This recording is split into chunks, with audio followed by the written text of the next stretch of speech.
summer wind came blowing in from across the sea. Dicen que la tormenta precede a la calma. Y quizá esa sería una buena metáfora para expresar lo que a padres e hijos les queda por delante a estas alturas del año. Exámenes finales y vacaciones.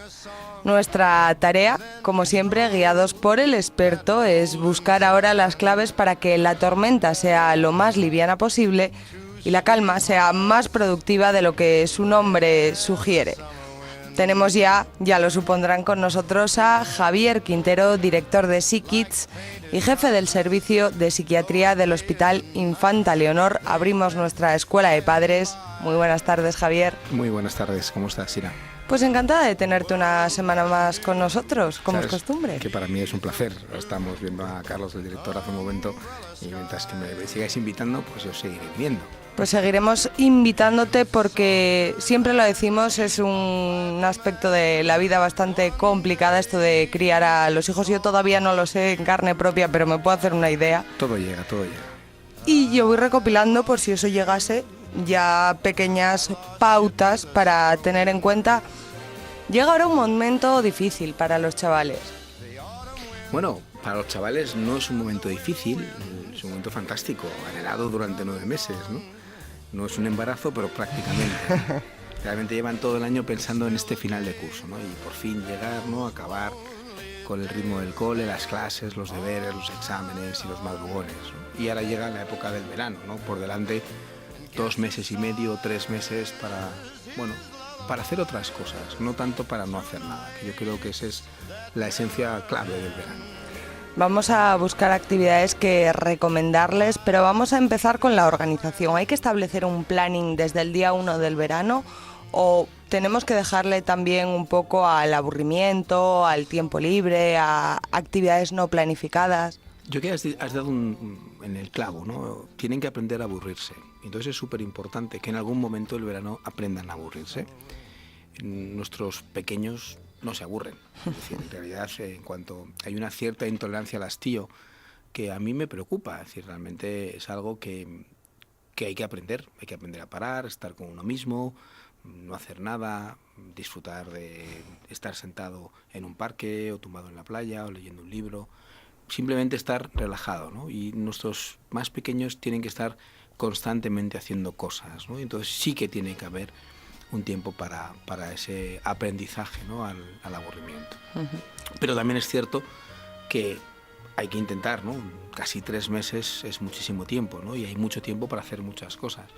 Y una mínima organización a mí me parece necesaria. Uh-huh. ¿Qué voy a hacer durante el verano para, de alguna manera, organizarlo suficientemente bien para que esos 3 meses el niño tenga capacidad y posibilidades de hacer muchas y diferentes cosas?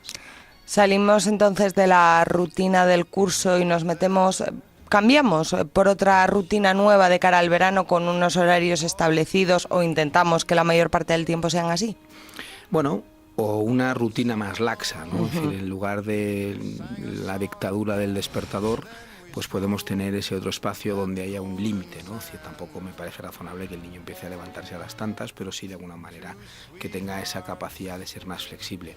No por nada, es decir, a mí no me parece bien ni mal que se levanten tarde, sino que el problema es que si se van levantando cada vez más tarde, cada vez el sueño va a llegar más tarde y luego se produce un pequeño caos, ¿no? Que el niño está despierto hasta las tantas y luego hasta casi mediodía, hasta la hora de comer, no es capaz de levantarse, ¿no? Entonces, esa mínima organización del ritmo del sueño y el descanso hay que mantenerlo, mínima, de alguna manera que haya una cierta flexibilidad para que se pueda levantar un poco más tarde, un poco más pronto en función del descanso. Sí, de hecho no es extraño y algunos veranos lo he oído, el típico comentario de una madre o de un padre que dice, bueno, a partir de la próxima semana, que ya se está acabando el verano, empezamos a acostarnos antes para que te acostumbres. Por supuesto, es otra de las cuestiones que habrá que plantearse para el final del verano, ¿no? Es decir, evidentemente hay que cuando empecemos ya a llegar septiembre, pero no hemos llegado a junio y estamos Vamos a pensando en disfrutarlo septiembre. primero, sí, sí.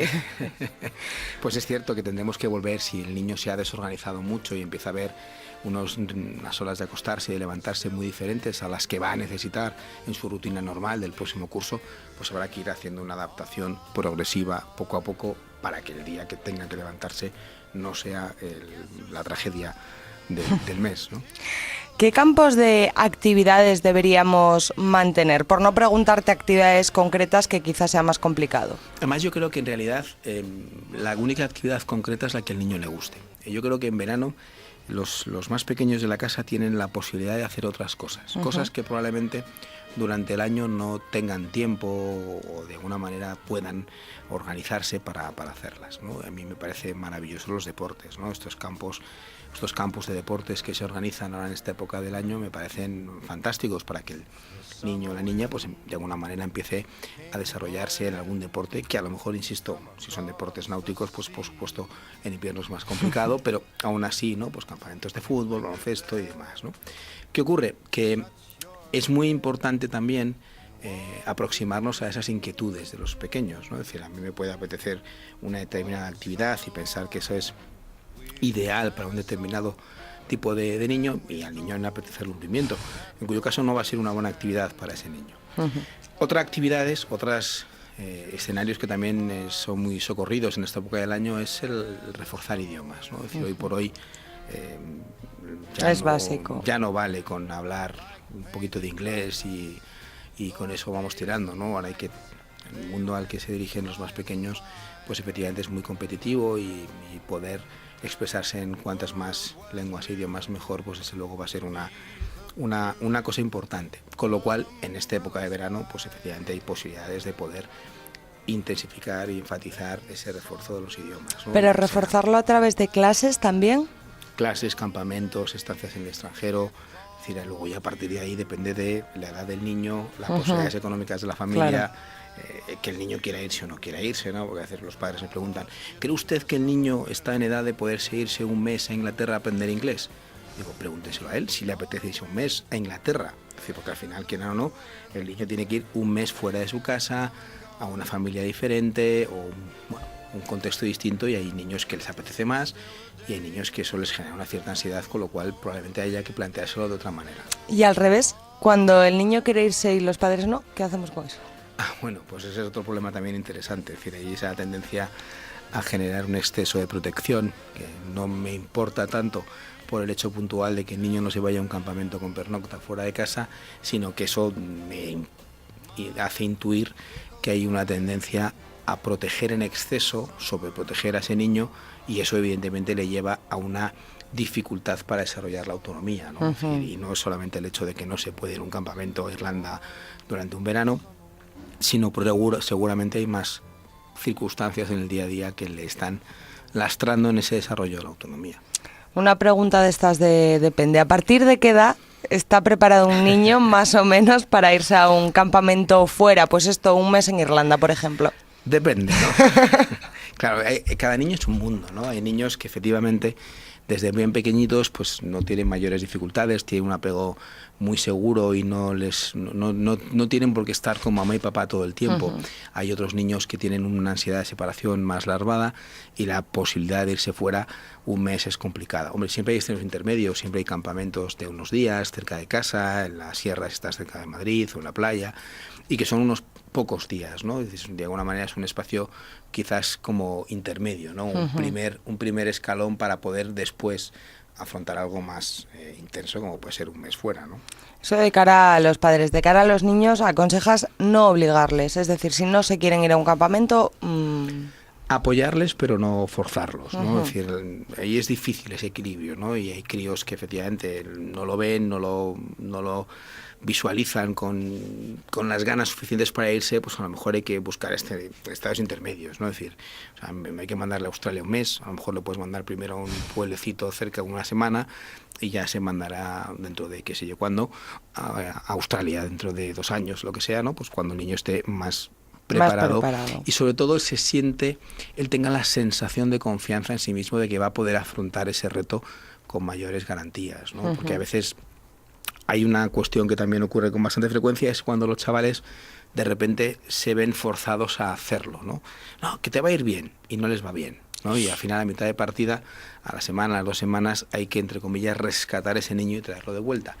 Eso tiene un peaje interesante. Es decir, ese niño va a tender a evitar la próxima vez que le propongamos que salga de viaje a una estancia fuera, ¿no? Le va a coger miedo de alguna manera. Con lo cual, son cuestiones que siempre tenemos que valorar, ¿no? Teníamos 2 grupos de actividades de las que estábamos desglosando: deportes, idiomas. ¿A qué más hay que hacerle hueco en el tiempo de estos niños? Bueno, también es cierto que hay críos, ¿no? Hay chavales que bueno, pues que han ido justitos durante el año. Han ido con sus dificultades, incluso han suspendido alguna asignatura. Y las exigencias durante el verano, digamos que les aplicamos el pause, se paran. Ya no le vamos a pedir que ese niño aprenda más, ¿no? Pero sí que es cierto que ese niño puede aprender más durante el verano. A mí me parece que en determinados chicos que van justos o que van suspendiendo, el dedicar una parte del verano a mejorar las estrategias y habilidades de aprendizaje puede ser una buena manera de afrontar el próximo curso, ¿no? Es decir, a veces aprender se aprende, como a montar en bicicleta, se aprende montando en bicicleta. Pues es cierto que aprovechar ese tiempo del año para hacer otras formas de aprender, ¿no? Y a mí también me parece que es otra de las cuestiones interesantes en esta época del año. No hacer lo mismo, es decir, no se trataría de prolongar la manera de hacer las cosas, que muchas veces, cuando eso lo planteamos con algunos chavales, no, eso ya lo vamos a hacer porque va a ir a la academia, ¿no? Pues la academia va a hacer lo mismo durante 2 semanas en julio, o en septiembre, o en agosto, pero va a hacer lo mismo que venía haciendo todo el año, ¿no? Yo lo planteo de otra manera, ¿no? Lo planteo desde una perspectiva más divertida, ¿no? Es decir, intentar conseguir que el niño aprenda disfrutando, o mejor dicho, que disfrute aprendiendo. O sea, aquí la idea vuelve a ser no forzarles, que es algo que chirría bastante con que siga estudiando. Parece difícil de compatibilizar. Bueno, es como todo. Es decir, en realidad se trata de conseguir que el niño disfrute haciendo lo que está haciendo. Y muchas veces nuestros más pequeños, nuestros chavales, y a veces nuestros adolescentes, ¿no? En la secundaria, no disfrutan con el estudio fundamentalmente porque no saben estudiar. Es decir, porque para ellos es un gran sacrificio el intentar sentarse delante de unos folios para intentar aprender lo que tiene delante, ¿no? Y entonces esa situación a él le genera, digamos, ciertos anticuerpos. Es decir, no quiero hacerlo. Probablemente es porque no lo está haciendo bien, ¿no? Porque aprender es divertidísimo. Es decir, aprender es una de las cosas más divertidas que puede hacer el ser humano. Otra cosa diferente es que si yo no sé aprender, entonces a mí no me va a apetecer nada aprender. Entonces, es cierto que a veces los niños, por ejemplo, en esta época del año ponemos en marcha 2 tipos de programas. Uno que llamamos Aprender a Aprender, que está más enfocado a los chavales de primaria, porque bueno, está trabajado sobre la idea de los pilares del aprendizaje. Y otro que llamamos Poder. Y Poder tiene que ver con la capacidad subjetiva de poder hacer, ¿no? Y luego Poder es el acrónimo de planifico, organizo, decido, ejecuto y reviso, que son las funciones ejecutivas que nosotros necesitamos para resolver tareas complejas. Bueno, pues en realidad son programas que luego los chavales lo disfrutan mucho, porque en realidad aprenden, pero aprenden de una manera diferente, sin presiones, sin exámenes, sin obligación. Claro, sin la necesidad de hacerlo, ¿no? Simplemente por el mero placer de disfrutar haciéndolo, ¿no? Y eso cambia mucho el paradigma, ¿no? De hecho, es algo que bueno, uno de los objetivos fundamentales es que el chaval se lo pase bien. Aparte de aprender, por supuesto, pero se tiene que ir a casa diciendo, mamá, qué bien me lo he pasado. Y encararía septiembre de otra manera, claro. Sí, por supuesto. Porque además eliminamos muchos de esos anticuerpos que decía antes, ¿no? Es decir, donde al final, no puedo. ¿Cómo que no puedes? Vamos a ver. Vamos a intentar entender que sí que puedes y darte cuenta de que sí puedes hacerlo, ¿no? Y que realmente lo que necesitas es acercarte a ello de otra manera, organizarlo, planificarlo, para que te des cuenta de que sí puedes hacerlo, ¿no? Supongo que en este caso, como otras muchas veces que hemos hablado de otros temas, cuanto antes mejor. Es decir, cuanto antes le enseñes a los niños que aprender es divertido, mejor va a ser para su funcionamiento posterior. Por supuesto, es decir, en realidad esto, si desde pequeñitos les enseñamos a aprender de manera tranquila, divertida y apacible, pues efectivamente es mucho más fácil que ese aprendizaje sea más fluido. Pero ojo, porque muchas veces, pues entonces lo que no le voy a exigir a los niños. No es eso. Es decir, realmente el no exigirlos muchas veces lo único que hace es incapacitarlos para aprender, porque efectivamente aprender requiere un punto de esfuerzo y en ocasiones un punto de sobreesfuerzo, porque no siempre el aprendizaje es fluido y a la primera entiendo las cosas. A veces tengo que dedicarle un extra tiempo, una capacidad adicional y de alguna manera esforzarme, ¿no? Como decía antes, para poder comprender mejor eso que me está costando un poco más porque sea física, matemáticas o historia. Tenemos deportes, tenemos idiomas, tenemos reforzar ese aprendizaje. ¿Se nos queda algo fuera? Yo creo que hemos tocado los 3 palos más importantes, ¿no? Es decir, yo creo que hemos definido esas 3 acciones, ¿no? Y luego, pues efectivamente, ¿no? Dentro del deporte yo también metería ese mundo de la multiaventura, actividades al aire libre, que también es cierto que vuelve a tener otro nexo también interesante, que es el funcionamiento social, es decir, la capacidad de que esos niños, bueno, pues interactúen con otros chiquillos, y si es un niño de Alicante que se va a hacer un campamento a Toledo, pues efectivamente interactúa con otros chavales, con otros adolescentes de otras procedencias, con otras culturas, arraigos, y que siempre suma. Antes de terminar, te voy a pedir un libro, una película y una actividad en familia. Este es nuestro broche de hoy, si te parece. Un libro. A mí me parece que hay un libro muy interesante que es El niño con un pijama a rayas, de John Boyne, me parece que era. Y realmente me hace una lectura que puede ser una lectura muy divertida para hacer en familia, porque es un libro, se lo puede leer el niño y al mismo tiempo se lo pueden leer los padres y comentar, ¿no? O sea, que me das 2 respuestas por el precio de una. Sobre todo porque a mí me parece que la otra alternativa es actividades al aire libre, pero ya creo que lo hemos planteado alguna vez, ¿no? Y a veces el ser capaces de encontrar actividades, por ejemplo, la lectura, y hacer una lectura que le pueda apetecer a un niño de 10, 12 años y a un adulto, pues no es fácil encontrar libros, y yo creo que esta es una buena alternativa para sentarse, leer en familia y luego poder, bueno, compartir las sensaciones y las impresiones que el libro le está generando.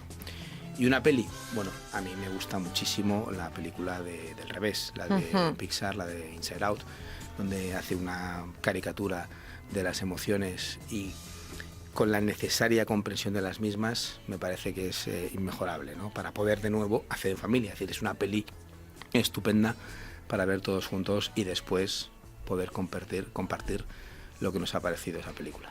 Pues muchísimas gracias, Javier Quintero, una tarde más, por acercarnos un poquito más a ese mundo que a algunos nos pilla tan lejano y que vemos con tantas complicaciones, y por esas 2 recomendaciones estoy muy de acuerdo con ellas, de hecho. Muchas gracias. Buenas tardes, y hasta